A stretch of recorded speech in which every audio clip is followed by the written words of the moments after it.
কাবা শরীফ এমন একটা জায়গা যার উপর দিয়ে আজ পর্যন্ত কোনো পাখি উড়ে যায়নি, দুনিয়া কোনো বিমানও তার উপর দিয়ে যেতে পারেনি।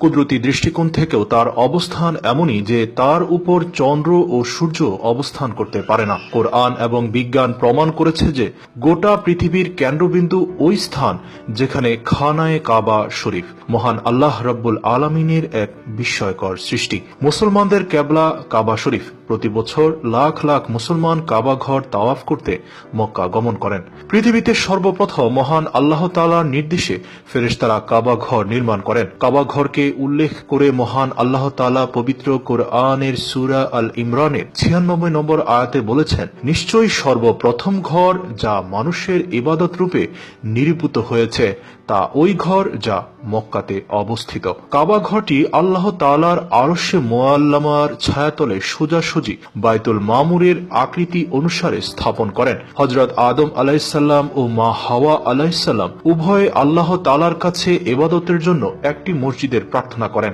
আল্লাহ তাআলা তাদের দোয়া কবুল করেন এবং বাইতুল মামুরের আকৃতিতে পবিত্র কাবা ঘর স্থাপন করেন। এখানে হযরত আদম আলাইহিসসালাম সন্তুষ্ট চিত্তে আল্লাহ তাআলার ইবাদত করতে থাকতেন।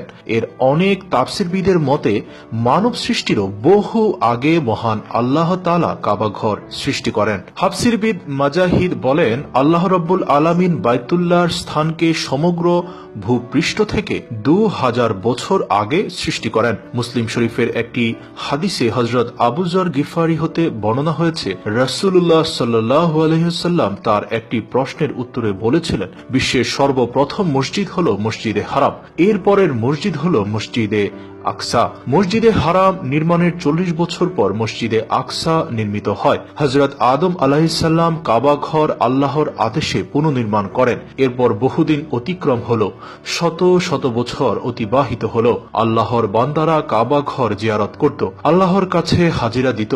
এ কাবা ঘরে সমবেত হই কাবা ঘরে এসে মহান আল্লাহর পবিত্রতা ও অংশীদারহীনতা ঘোষণা দিত। লাব্বাইক আল্লাহুম্মা লাব্বাইক, ইন্নাল হামদা ওয়ান নি'মাতা লাকাল মুলক লা শারীকা লাকা লাব্বাইক। এভাবে চলতে চলতে দিন গত হতে থাকলো।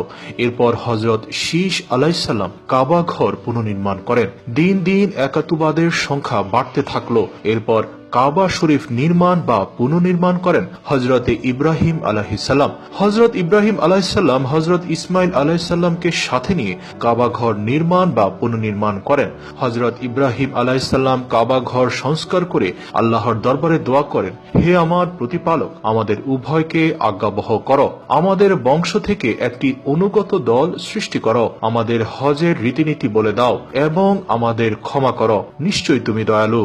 হে প্রতিপালক, তাদের মধ্য থেকে তাদের কাছে একজন পয়গম্বর প্রেরণ করো।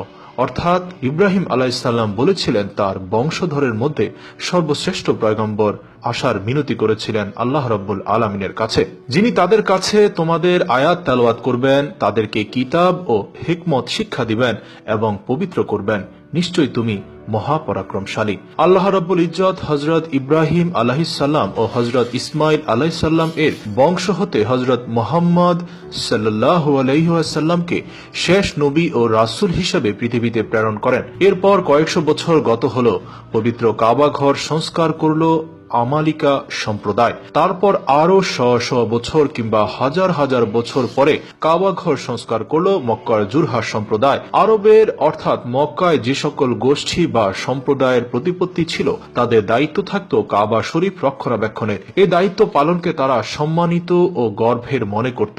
শতাব্দীর পর শতাব্দী অতিবাহিত হলো, কাবা শরীফ ও কাবা ঘরকে সংস্কার করলেন মোজার সম্প্রদায়। মহানবী হযরত মুহাম্মদ সাল্লাল্লাহু আলাইহি সাল্লাম এর নবুয়াত প্রাপ্তির ৫ বছর আগে কাবা ঘর সংস্কার করে মক্কার বিখ্যাত কুরাইশ বংশ।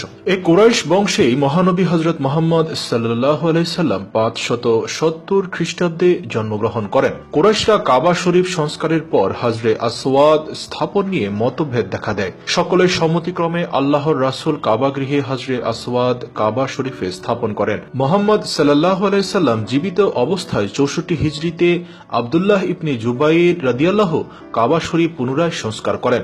হাজ্জাজ বিন ইউসুফ ৭৪ হিজরিতে কাবা শরীফ সংস্কার করেন।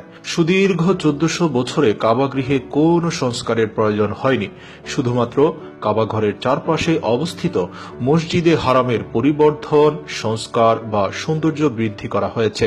কাবা ঘরের রক্ষণাবেক্ষণের দায়িত্ব সৌদি রাজ পরিবারের। ভৌগোলিক দিক দিয়ে মক্কা ও আরব উপদ্বীপ এশিয়া, ইউরোপ ও আফ্রিকার মধ্যস্থলে অবস্থিত।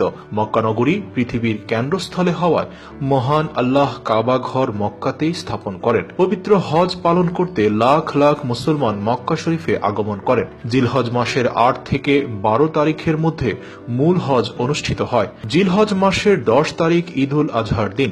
এদিন কোরবানি দিতে হয়, যা হযরত ইব্রাহিম আলাইহিসসালাম ও হযরত ইসমাইল আলাইহিসসালাম এর স্মৃতি বহন করে চলেছে হাজার হাজার বছর ধরে। জমজম কূপ ও ঠিক তেমনি হযরত ইসমাইল আলাইহিসসালাম ও তার মা বিবি হাজেরা আলাইহিসসালাম এর স্মৃতি বহন করে চলেছে। এ জমজম কূপ মহান আল্লাহর কুদরতের অপরূপ ক্ষমতার বহিঃপ্রকাশ মাত্র। হজ মুসলমানদের ঈমানের অন্যতম স্তম্ভ। আরবের মক্কা নগরীর পবিত্র কাবা ঘর হেফাজতের মালিক মহান আল্লাহ নিজেই।